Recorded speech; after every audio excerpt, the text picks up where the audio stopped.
छात्र संघ चुनाव को लेकर के हम लोग लगातार अपडेट कर रहे हैं। राजकीय महाविद्यालय कोई पहचान के मोहताज नहीं है।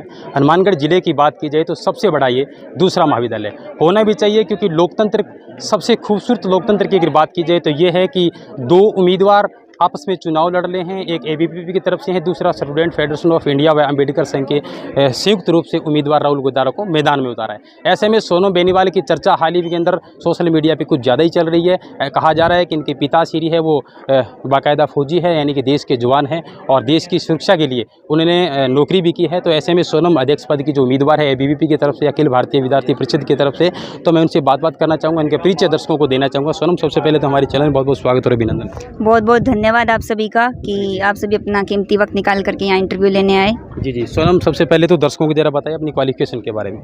मेरी क्वालिफिकेशन ये है कि मैंने 10th तक दिल्ली में स्टडी करी है सीआरपीएफ पब्लिक स्कूल से। उसके बाद 11th-12th मैंने यहाँ नौहर से स्टडी करी है। उसके बाद मैंने इंग्लिश माध्यम से हूँ मैं छात्रा खुद, तो हनुमानगढ़ जाना पड़ा मुझे इंग्लिश मीडियम के कॉलेज के लिए, क्योंकि उस टाइम मैं खुद भी बेसिक स्टडीज़ लेना चाहती थी। और उसके बाद में अब मैंने एमए में एडमिशन यहीं लिया है गवर्नमेंट कॉलेज के अंदर। यहाँ मैं सभी छात्रों को धीरे धीरे जानना लगी हूँ। जी एमए प्रवेश की विद्यार्थी हैं।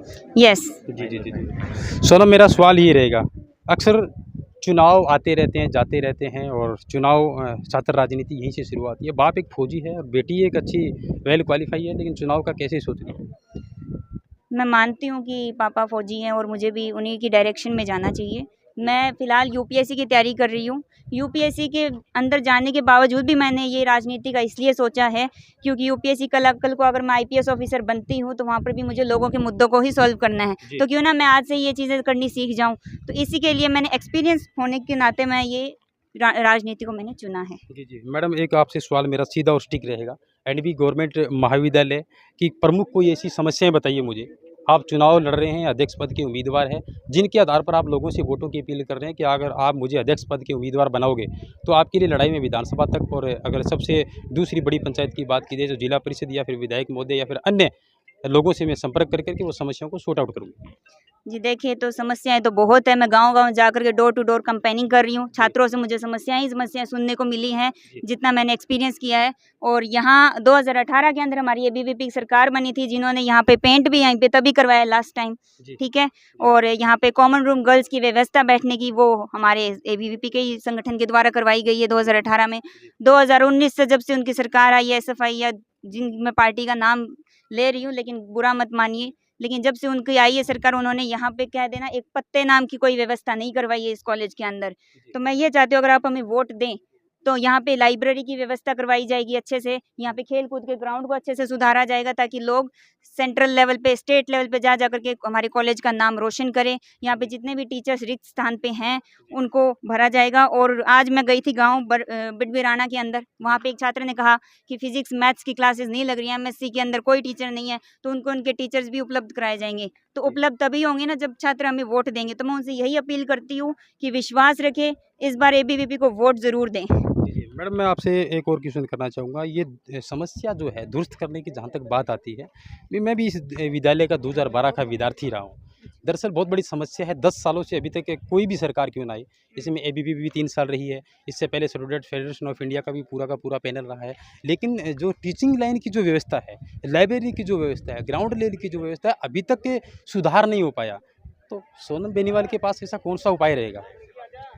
कैसे आप लोग इस चीज़ को सॉर्ट आउट कर सकते हैं? कौन सा तरीका अपनाओगे? यूपीएससी की तैयारी कर रहे हो, यूपीएससी की तैयारी करने वाले विद्यार्थी का हमेशा के लिए माइंड बड़ा एग्रेसिव होता है, बहुत आगे तक सोचता है। कौन सा ऐसा प्लान लेके आओगे जिसके आधार पर 1 साल के कार्यकाल के अंतर्गत ये सब छुटकारा पा सकते हैं विद्यार्थी इस चीज़ों से? यूपीएससी की तैयारी करने के नाते मुझे इसमें सिर्फ एक ही समाधान दिखाई देता है कि मैं एप्लीकेशन लगाऊंगी, जितनी हो सके रिट्स लगाऊंगी कोर्ट्स के अंदर, और हर धरने पे जाके बैठना पड़े तो मैं खुद जा करके बैठूंगी और छात्रों की बात को हमेशा आगे अपनी प्रायोरिटी मान करके चलूंगी, चाहे कुछ भी करना पड़े। यहाँ पे व्यवस्था होगी, मुझे नहीं पता पहले कौन रह चुका है, किसने अपनी अध्यक्षता करी है, लेकिन मेरी अध्यक्षता कार्यकाल के अंदर मैं ये सब काम जो आपको बोल रही हूँ ये सब कुछ होगा। जी सोनम, ये पैनल मैं देख रहा हूँ, आपके साथ में चंद्रेश सिपानी भी है, सुप्रिया शर्मा भी है, राजवीर जी वाल्मीकि है, एक तरफ विवेकानंद की तस्वीर है, अम्बेडकर जी की तस्वीर है। अम्बेडकर जी के बारे में 2 विचार। अम्बेडकर जी, पहली बात इन्होंने दलितों के लिए बहुत काम किया है और जो निजी लेवल में जो है SC ST इनको आगे बढ़ावा दिया है इनको, ताकि इनकी भी पहचान बन सके भारत के अंदर। अभी आपने सुना होगा प्रेसिडेंट हमारी द्रौपदी मुर्मू बनी है, वो भी SC से बिलोंग करती हैं। तो ये अम्बेडकर की ये बहुत बड़ी BR अम्बेडकर जी की ये बहुत बड़ी खासियत है कि उन्होंने दलितों के लिए काम किया है। उन्होंने कोई जातिवाद या कोई धर्म को नहीं देखते हुए उन्होंने लोगों की पहचान को ज़्यादा बढ़ावा देने की सोची थी। ABVP भी पूरा आश्वासन के साथ कह रहे हो कि इस बात को फॉलो करेगा? फॉलो करना ही पड़ेगा क्योंकि मैं बोल रही हूँ। जी, जी, जी। आप अध्यक्ष पद की उम्मीदवार हैं। बिल्कुल। क्या अपील करना चाहेंगे? मैं ये अपील करना चाहूँगी सभी छात्रों से कि 3 साल तक जो सरकार थी वो भी विकास कर सकती थी। उनको भी बहुत अच्छा मौका मिला था उस टाइम पे, अपना डेवलपमेंट दिखा सकती थी इस कॉलेज में, जो कि उन्होंने नहीं किया है। और मैं अगर यहाँ पे अगर आप हमें वोट करेंगे, हमें जिताएंगे, तो आप फिर आगे आने वाले फ्यूचर में आप इस कॉलेज के अंदर डेवलपमेंट्स देखेंगे। जीत मान लीजिए आपकी जीत दर्ज होगी, सबसे पहला मुद्दा कौन-सा रहेगा जिसके लिए आप लड़ाई लड़ेंगे?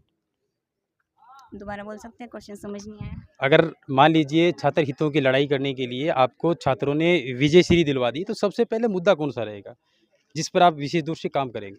सबसे पहले मुद्दा यही रहेगा कि यहाँ पे टीचर्स को उपलब्ध कराया जाए अपने-अपने रिक्त स्थान पे, क्योंकि स्टडी से पहली प्रायोरिटी मुझे नहीं लगती किसी स्टूडेंट की होगी। जी, जी। फिर दूसरी बात ये है कि कॉलेज के अंदर जितने डेवलपमेंट्स हैं ग्राउंड के या लाइब्रेरी के देखो, या फिर गर्ल्स की सुरक्षा के बारे में देखो, तो वो हम लोग उनकी सेकंड प्रायोरिटी रखेंगे। हाँ, गर्ल्स की सुरक्षा का भी हम पहला मुद्दा रखते हैं। सोनम, चुनाव से संबंधित जो वोटर्स होंगे, जो आपके सपोर्टर्स होंगे, किसी भी तरीके की कोई असामाजिक तत्व, कोई अनहोनी हरकत नहीं करते, इसके लिए कुछ आप एक प्रतिनिधि होने के नाते अपील करोगे? भाई अगर दूसरी पार्टी कुछ ऐसा कुछ करती है तो देखो हम भी कम नहीं है, अच्छा जी। क्योंकि कैंडिडेट का जवाब पत्र से दोगे? भाई हम लोग अगर बोले जाएं कॉलेजों के अंदर चुनाव क्यों होते हैं, हम एक प्रेशर ग्रुप की तरह काम करते हैं। नॉन गवर्नमेंटल एजेंसी है हम। पॉलिटिकल के अंदर मेरा खुद का पॉलिटिकल सब्जेक्ट है, ये सब आपको पता ही होगा। हम प्रेशर ग्रुप होते हैं ताकि गवर्नमेंट पे प्रेशर बना सके, उनसे हम लोग काम करवा सकें। तो कोई भी समस्या आएगी तो हम छात्रों की मुद्दे को सबसे पहले प्रायोरिटी मानेंगे। प्रथम दृष्टया शांति की अपील करेंगे। क्या? हाँ, प्रथम दृष्टया शांति। बिल्कुल शांति की अपील तो हम करेंगे ही करेंगे। फिर भी अगर वो नहीं मानते हैं तो हम भी भाई पीछे नहीं हटेंगे। जी, जी, जी। उम्मीद करूँगा सोनम, आपका छात्र राजनीति के बड़ा सुनहरा हो, शुभ अवसर आपको प्राप्त हो। और उम्मीद यही भी करूँगा जितने भी दर्शक सुन रहे हैं, कृपया करके 26 तारीख के दिन चुनाव है, रिजल्ट तक इंतजार रखिएगा। ऊँट किस करवट बैठेगा ये तो आने वाला वक्त बताएगा, लेकिन बहरहाल लोकतंत्र की एक स्वस्थ पीढ़ी को आगे ले जाने के लिए छात्र संघ चुनाव अति आवश्यक है। और छात्र राजनीति के द्वारा ही राजनेताओं को ये सब बताया जाता है कि दरअसल ज़मीनी स्तर की हकीकत क्या है। राजकीय महाविद्यालय कोई एक विशेष पहचान का मोहताज नहीं है। यहाँ पिछले 10 सालों से समस्याओं से समस्या अगर है तो वो इस विद्यालय में रही है। वो विशेष दौर से राज्य स्तर लेवल की बात की जाए तो यहाँ प्रॉपर मात्रा में स्टाफ नहीं है। बहरहाल 2 साल कोरोना काल बीत जाने के बाद पहली बार एक नया चुनाव का मुद्दा है, चुनाव का एजेंडा है। ऊँट किस करवट बैठने वाला है, किस और मतदान भारी रहेगा, हम पल पल की आपको अपडेट देते रहेंगे। बहुत बहुत धन्यवाद। नेक्स्ट किसी मुद्दे के साथ फिर मिलते हैं। धन्यवाद।